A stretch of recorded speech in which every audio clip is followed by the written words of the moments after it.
জয় ঠাকুর, জয় মা, জয় স্বামীজি। আজ আমরা চলে এসেছি শ্রীরামকৃষ্ণ সংঘের প্রথম মঠে। সেই মঠটি হচ্ছে বরাহনগর মঠ, কলকাতা।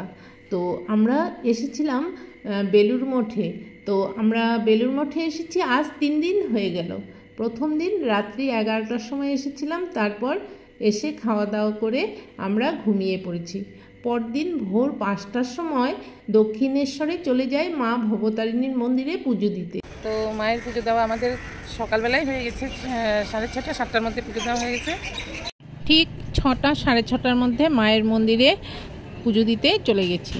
তো সেখানে গিয়ে দেখি একদমই ফাঁকা ছিল, খুব সুন্দর করে পুজো দিয়েছি। তারপর অনেকটা সময়, বেশ কয়েক ঘন্টা, 4-5 ঘন্টা ঘুরে ঘুরে সম্পূর্ণ সব কিছু ভালো করে দেখেছি। কোথায় পঞ্চবটী বন, কোথায় ঠাকুরের ঘর, কোথায় কি কি আছে, মায়ের ঘর, নহবত ঘর, সম্পূর্ণ ভালো করে ঘুরে ঘুরে দেখেছি। তার ভিডিও দিয়েছি, তোমরা দেখবে। দক্ষিণেশ্বর থেকে ঘুরে আমরা আবার বেলুড় মঠে চলে আসলাম, সেই অতিথি ভবনে। তারপরে সেখানে এসে খাওয়া দাওয়া করে একটু রেস্ট করে আবার বিকেলবেলা 4টার সময় চা খেয়ে আবার বেরিয়ে পড়লাম বেলুড় মঠ ঘুরে ঘুরে দেখার জন্য। তারপর বেলুড় মঠ ঘুরে দেখলাম, তারপর গেলাম নীলাম্বর বাবুর বাড়িতে। সেখানে মা ছিলেন, তো সেই নীলাম্বর বাবুর বাড়িতে ঘুরে ঘুরে দেখলাম। তারপর ঠিক সন্ধ্যার সময় ঠাকুরের প্রার্থনা করলাম বেলুড় মঠে। প্রার্থনা সমাপ্তির পর রাত্রি হয়ে গেল। তারপর আমরা আমাদের ভবনে চলে গেলাম। তারপর ঠিক 9টায় আবার খেতে আসলাম। তো খেতে এসে আমরা অফিসে জানিয়ে দিলাম যে আমরা কাল ভোরবেলা মঙ্গল আরতি দর্শন করতে যাব। তো বেলুড় মঠের একটি নিয়ম আছে যে মঙ্গল আরতি দর্শন করার জন্য আগের দিন অফিসে জানাতে হয়, ওনারাই আমাদেরকে ঠাকুরের মঠে নিয়ে যাবেন। সেই জন্য আমরা জানিয়ে দিয়েছি যে আমরা কাল ভোরবেলা মঙ্গল আরতি দর্শন করতে যাব। এই তো আমরা আমাদের ভবন থেকে মঙ্গল আরতি দর্শন করতে যাচ্ছি। তো ঠিক 3:45 বাজে আর মঙ্গল আরতি শুরু হবে। তো আমরা চলে গেলাম সেই মঙ্গল আরতি দর্শন করার জন্য ঠাকুরের। জয় ঠাকুর, জয় ঠাকুর। আমার জীবনে প্রথম এই বেলুড় মঠের মঙ্গল আরতি দর্শন করলাম। আরেকবার মঙ্গল আরতি দর্শন করেছি ভুবনেশ্বর মঠে, সেই ভিডিও দিয়েছি, তোমরা দেখবে। তারপর আমরা চা ঠা খেয়ে আমরা এই হলঘরে আবার এসে চা খেয়ে বেরিয়ে পড়লাম ঠিক 7টার সময়। তো আমরা বেলুড় মঠের ফেরিঘাটে এসে পড়লাম। তো আমরা এখন লঞ্চ আসার অপেক্ষায়, আমাদের টিকিট কাটা হয়ে গেছে। কুটিঘাট থেকে কাশীপুর যাব। তো কুটিঘাটে আমরা এই লঞ্চে করে যাব। আর এই যে দেখতে পাচ্ছ মায়ের ঘাট, নীলাম্বর বাবুর বাড়ির মায়ের ঘাট, মায়ের বাড়ির। খুব সকালে বের হলে খুব ভালো হয়, কারণ এই যে মন্দির মঠগুলো সেইগুলো তোমার 9টার থেকে খুলে। তো আমরা বেরিয়ে পড়েছি, আমরা যেতে যেতে তো খোলা পাবো। আর সকালে না বেরোলে কি হয়, সব মন্দিরগুলি 11টা 11:30টায় বন্ধ হয়ে যায়, তাই আমরা কিছুই দেখতে পাবো না। তার জন্য খুব সকালেই বেরিয়ে পড়েছি। তো এই যে দেখছো নীলাম্বর বাবুর বাড়ির পিছনটি, এটি হচ্ছে মায়ের ঘাট। মা এখানে স্নান করতেন, নিত্যকর্ম করতেন। নিজে ত্রিজগতের মা, তাই শরৎ এবং আমজাদের ভিন্ন দেখেন না। আমাদের লঞ্চ এসে গেছে, আমরা এখন উঠবো।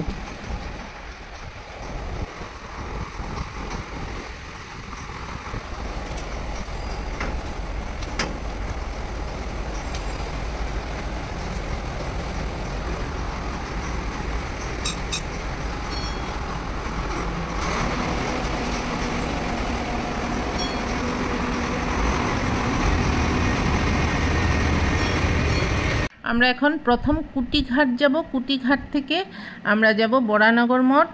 বরাহনগর মঠ থেকে কাশীপুর উদ্যানবাটি যাব। তারপর যাব মায়ের বাড়ি, তারপর যাব বলরাম বসুর বাড়ি। তারপর আর কোথায় যাই তোমাদেরকে দেখাবো নেক্সট ভিডিওতে। তোমরা দেখতে থাকো, খুব ভালো লাগবে। বেলুড় মঠে যদি তোমরা 3 দিন থাকতে চাও তবে আসতে পারো, খুব ভালো ব্যবস্থা আছে।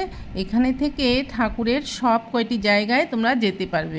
মাঝগঙ্গায় এসে পড়েছি, খুবই ভালো লাগছে। আর এদিকে গঙ্গার হাওয়া সুন্দর করে বইছে, খুব ভালো লাগছে। আর খুব সকালে বেরিয়েছি, তাই লঞ্চটি একদমই ফাঁকা, কয়েকজন মাত্র আছে আর আমরা আছি। তো খুবই ভালো লাগছে দেখতে দেখতে আমরা কুটিঘাট পৌঁছে যাচ্ছি।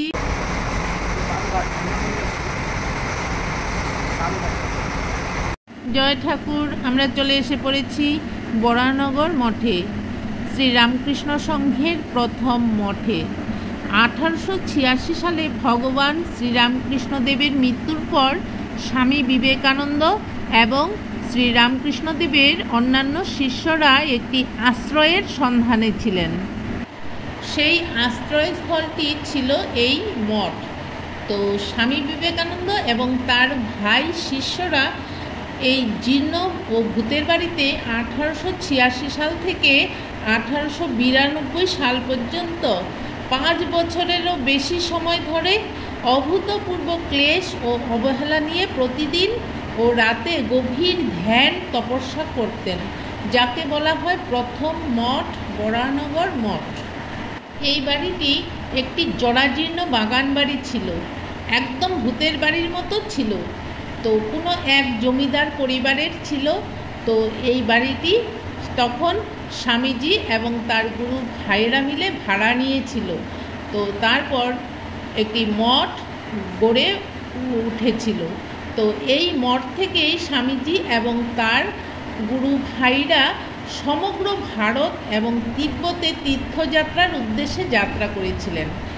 প্রকৃতপক্ষে বরানগর মঠ হল বর্তমান রামকৃষ্ণ অর্ডারের বেলুড় মঠের উৎপত্তি, যার সমগ্র ভারতে এবং বিদেশে 210টি শাখা রয়েছে।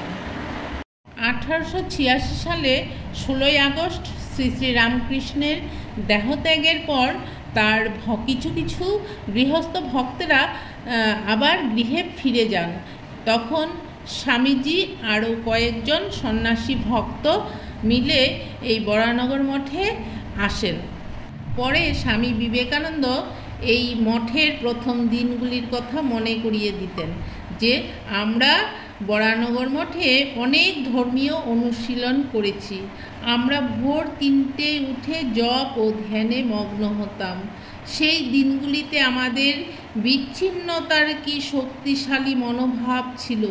পৃথিবীর অস্তিত্ব আছে কি নেই তা নিয়েও আমাদের কোনো চিন্তা ছিল না। শ্রী শ্রী রামকৃষ্ণ পরমহংসদেবের দেহত্যাগের পর ঠাকুরের গৃহী ভক্ত ও অনুরাগীরা ঠাকুরের সন্ন্যাসী শিষ্যদের জন্য অর্থ প্রদান করা বন্ধ করে দেন। তখন সন্ন্যাসী ভক্তদের চলতে অনেক কষ্ট হয়েছিল।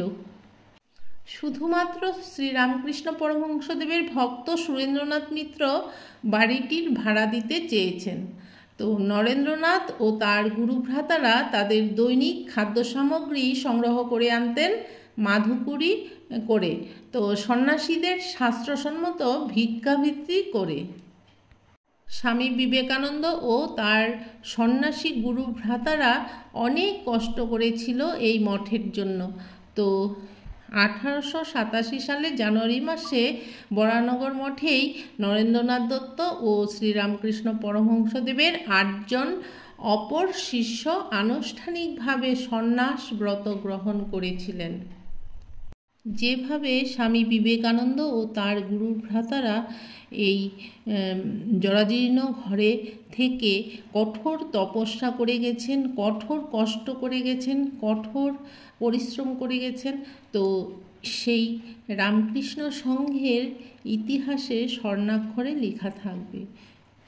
বরানগর মঠে যে মায়ের সন্তানেরা এত কষ্ট করেছে সেই কথাই একদিন মা সারদা দেবী এক ভক্তের কাছে বলছিলেন যে ঠাকুরের ছেলেরা পরীক্ষা করে নিয়ে তবে ছেড়েছে। বরানগর মঠে যখন ওরা ছিল তখন কত না কষ্ট করেছে, কত দিন আধা পেট খেয়ে ধ্যান জপ নিয়ে কাটিয়েছে। একদিন সকালবেলা বলা বলি করলে যে আচ্ছা আমরা যে ঠাকুরের নামে সব ছেড়ে ছুড়ে এলুম, দেখি তার নাম নিয়ে পড়ে থাকলে তিনি খেতে দেন কিনা। তো আজ সুরেশবাবু এলেও কিছু বলা হবে না, ভিক্ষে ঠিকেও কেউ করতে যাব না, এই বলে সব চাদর মুড়ি দিয়ে ধ্যান লাগিয়ে দিলে। সারা দিন গেল, রাতও অনেক হয়েছে। এমন সময় শুনে দরজা কে ঘা মারছে। তো নরেন আগে উঠেছে, বলেছে, দেখ তো দরজা খুলে কে, আগে দেখ তার হাতে কিছু আছে কি না। আহা, খুলেই দেখে লালবাবুর মন্দির থেকে ভালো ভালো সব খাবার নিয়ে একজন লোক এসেছে। দেখে তো সবেই মহা খুশি, ঠাকুরের দয়া টের পেল। তখনই উঠে ঠাকুরকে ভোগ রাগ দিয়ে সেই রাতে সকলে প্রসাদ পেল। এমনি করে আরও কদিন এই রকম হয়েছিল। সিথির বেনিপাল একবার সিথির বেনিপালের বাড়ি হতেও অমনি করে একদিন লুচি এসেছিল। তো আমার ছেলেরা অনেক কষ্ট করেছে এই বরানগর মঠে। এখনকার ছেলেরা তো মহা সুখে আছে। আহা, নরেন, বাবুরাম ওরা কত কষ্ট করে গেছে। সেই রাখালকেও কতদিন ভাতের হান্ডা মাজতে হয়েছে। তো ছেলেদের কষ্ট মা দেখেছেন অনেক এই বরানগর মঠে। তো সেই গল্পই করছিল মা সারদা দেবী। আজ এই পর্যন্তই। তো পরের ভিডিওতে তোমাদের সঙ্গে কথা হবে, দেখা হবে। তোমরা ভালো থাকবে, সুস্থ থাকবে ঠাকুরের কৃপায়। তো আমরা আজ বিদায় নিচ্ছি। সকলেই ভালো থাকবে, সুস্থ থাকবে। জয় ঠাকুর, জয় মা, জয় স্বামীজি।